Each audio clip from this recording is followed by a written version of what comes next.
प्राचीन भारत में कई बार लोग पक्षियों के आवागमन के लिए घर के आसपास दानों से भरकर टोकरियां लटका रखते थे। राजा के कोषाध्यक्ष के रसोइयों ने भी ऐसा कर रखा था। उन्हीं टोकरियों में से एक में एक कबूतर ने डेरा जमा रखा था, जो रात भर तो उसमें रहता, फिर शाम ढलते ही वापस अपनी टोकरी में लौट आता।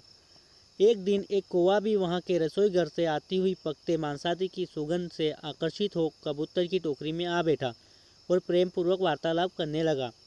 कौवे की चिकनी चुपड़ी बातों में आकर कबूतर ने उसे आतिथ्य प्रदान किया, किंतु यह चेतावनी भी दी कि रसोई घर से उन्हें कुछ भी नहीं चुराना चाहिए।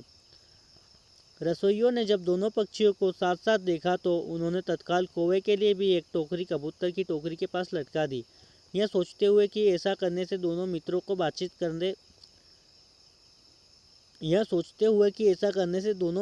बातचीत करते रहने के और भी अच्छे अवसर मिलेंगे।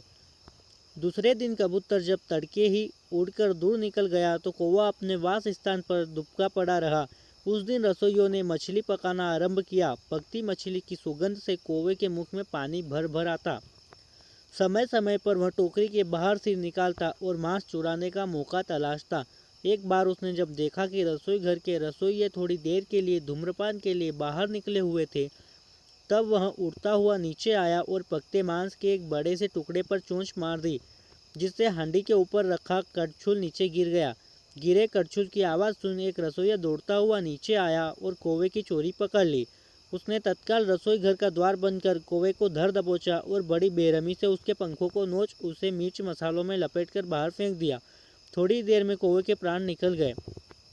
शाम को कबूतर जब अपने निवास स्थान को लौटा तो उसने कौवे के पंख और मृतदेह को बाहर फेंका हुआ पाया। उसने तत्काल समझ लिया कि कौवा अपने लोभ का शिकार हो चुका था। कबूतर एक समझदार और दूरदर्शी पक्षी था। वह तत्काल उस स्थान को छोड़ दूसरे स्थान को प्रस्थान कर गया, क्योंकि हर कोई अपने साथियों की मूर्खता के दंड का भागी हो सकता है।